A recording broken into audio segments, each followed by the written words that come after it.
In today's video, I'll be showing you how to enable text message notifications on the lock screen of the Samsung Galaxy A55 5G.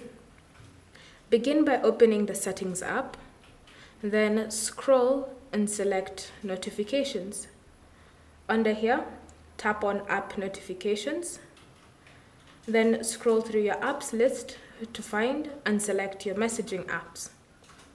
Next, ensure that app notifications for your messaging app are allowed.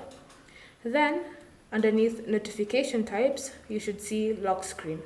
To enable it, tap on the option and it should switch from not allowed to allowed. You also have the option of showing or hiding content, so it's up to you to decide. Thank you for watching. If you have any questions or comments, leave them down below and we'll get back to you.